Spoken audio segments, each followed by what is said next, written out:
Olá pessoal, então a gente vai continuar falando sobre os circuitos em corrente alternada. Agora a gente vai falar do circuito RL, né? Que a gente vai usar resistores e indutores nos nossos circuitos.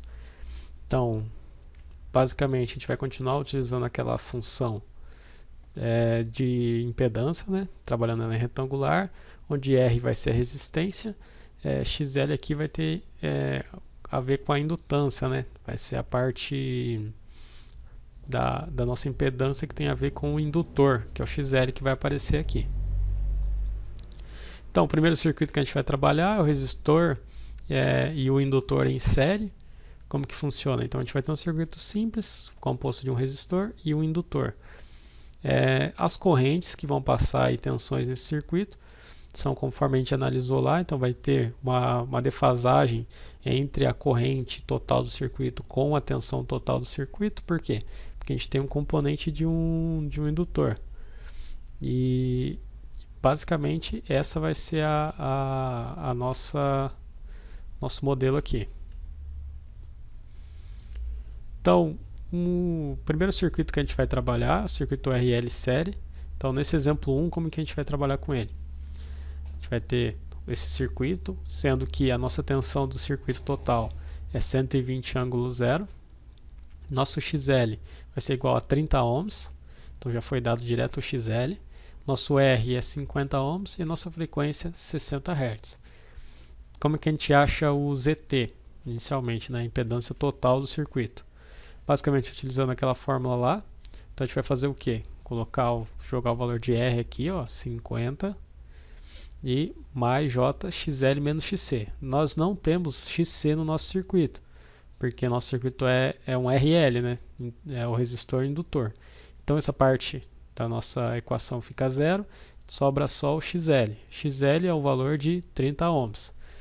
Então vai dar 50 mais J30, a nossa impedância total do circuito. Transformando ela para polar, né? Passando para polar, então vai lá na calculadora, dá o pol, né? Polar disso aqui, né? 50,30. Ele vai ser, o resultado vai ser esse, 58,31, ângulo 30,96 ohms aqui. Por que a gente achou em polar? Para a gente conseguir achar o valor da corrente. Então, nossa corrente vai ser o que? O valor da nossa tensão total dividido pela impedância total. Então, nós vamos ter 120 ângulo zero dividido pelo nosso ZT, que a gente acabou de achar aqui anteriormente. Isso vai resultar numa corrente para a gente de 2,05, ângulo menos 30,96 amperes. Então essa é a nossa corrente total do circuito aqui.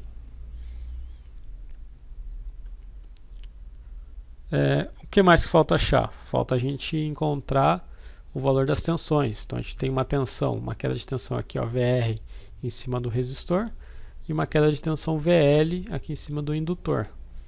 Como que a gente faz isso? Então a gente vai fazer o nosso valor da nossa resistência em polar.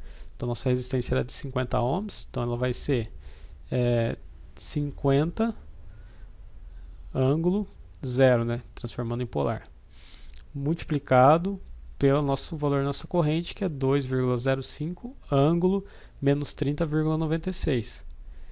Com isso a gente vai achar um resultado de um VR, né, nossa tensão no resistor, igual a 102,5 ângulo menos 30,96 aqui, volts.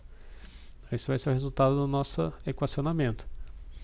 Ou, isso aqui é igual a 87,9 menos J 52,73 em retangular. Então aqui é só a conversãozinha para retangular, aqui a gente tem o valor em retangular também. Nosso VL vai ser o que?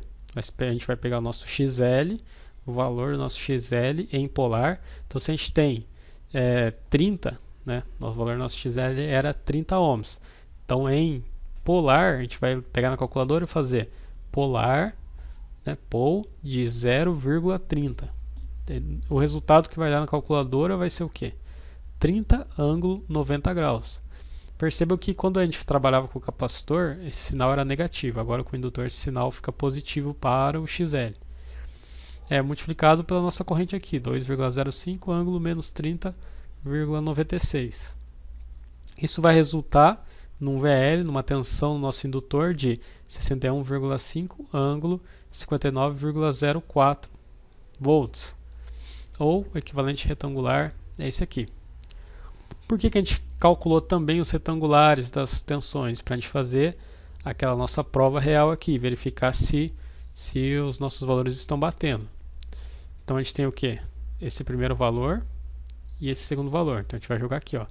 Como que vai ser? Se a gente vai pegar o valor dessa tensão e dessa tensão, somar e ver se vai dar a tensão total do circuito que já foi dada. Então eu tenho que dar o valor dessa tensão aqui. Então se a gente pegar o nosso VR e o VL retangular, colocar aqui, somar eles, então a gente vai fazer parte real com parte real, né? 87,9 mais 31,64, parte imaginária com parte imaginária, menos 52,73 mais 52,73. Então a parte imaginária a gente já percebe aqui que anula, ó, o mesmo valor, só que sinais opostos. Vai sobrar o que? Só a parte real somada. Então vai ser, o resultado vai ser 119,54 mais J0, isso aqui em retangular. Transformando em polar, é só fazer o polar disso aqui, a gente vai resultar no valor de 119,54, ângulo 0 volts. Então, quanto que era o valor da nossa fonte? Nossa fonte era de 120. Né? Nossa fonte era de 120, ângulo 0, deu 119,54, ângulo 0. Está correto o nosso circuito. Por que deu essa diferencinha? É igual a gente já viu nas outras aulas. É por questão de arredondamento aqui, ó, das casas decimais, aqui desses números. Além daqui, a gente arredondou a corrente também e as tensões, né? Então, as tensões são arredondadas nas casas e a corrente também. Então, dá essa diferencinha aqui no final. Se a gente utilizasse todas as casas decimais que a gente tinha lá na calculadora, o resultado ia dar cravado aqui o valor que tinha que ser. Então, esse é o circuito RL série. Depois a gente tem também o circuito resistor e indutor paralelo. Então a única diferença é que a gente tem um resistor, tem um indutor, eles estão em paralelo. Lembrando que no paralelo a tensão é a mesma para os dois resistores, né? Então a gente vai ter uma corrente aqui para o resistor, uma corrente para o indutor. E a tensão é a mesma no resistor e no indutor. E a gente vai ter uma corrente total que sai da fonte. Então no gráfico das correntes e tensões é esse aqui. Então a gente vai ter ainda uma defasagem no nosso I total com relação ao nosso V, né, total. Então ele não vai estar em fase corrente com tensão, só vai estar em fase a corrente do resistor, né, porque aqui passa nesse ramo, mas a desse ramo não vai estar e a total não vai estar em fase. Então nesse segundo exemplo, mesmo processo, a gente tem um circuito paralelo, então com resistor e indutor em paralelo. A gente vai ter o valor da fonte de V 120 ângulo 0, XL vai ser igual a 20 ohms, meu R vai ser igual a 40 ohms e o F vai ser igual a 60 Hz. Quanto que vai ser o valor do meu IR? Meu IR vai ser igual a V, que é a tensão que a gente tem ali, dividido pelo meu R, que é 40 ângulo 0, aqui tudo em polar. O resultado vai ser igual, minha corrente no resistor vai ser 30 ângulo 0, então, ou 30 mais J0, né, se a gente transformar em retangular. Então o que significa? Que nesse ramo aqui está passando 3 ângulo 0 de corrente. Meu IL vai ser o que? Minha tensão dividido pelo meu XL. Acho esse XL aqui em polar, faço a divisão, vou resultar no valor de 6 ângulo menos 90 amperes. Então, se a gente olhasse aqui, então nesse ramo aqui está passando 6 ângulo menos 90 amperes. Ou, equivalente em retangular é menos J6. Para achar a nossa corrente total é o que? Se a gente tem essa corrente R e tem essa corrente L, é só a gente somar as duas, a gente tem o valor de I. A gente tem o valor da corrente total.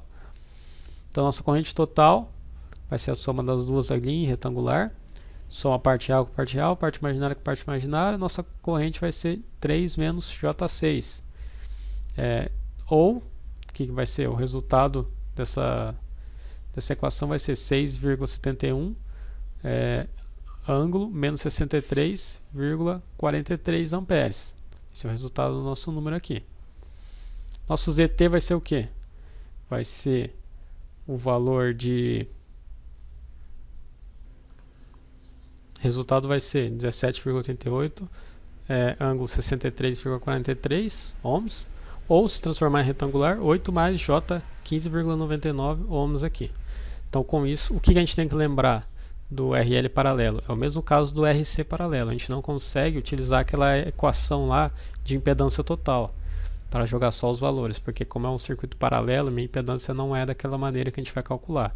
Como que a gente faz? Acha primeiro as correntes, acha a corrente total, pega a tensão total pela corrente total, a gente tem a impedância total. Então, pessoal, basicamente a ideia da aula era essa. A gente tem que ficar atento nos modos de resolver o circuito, que é o série e o paralelo, né, como que vai ser resolvido eles, as maneiras de resolver, e a gente vai fazer algumas listas de exercícios também para fixar o conteúdo.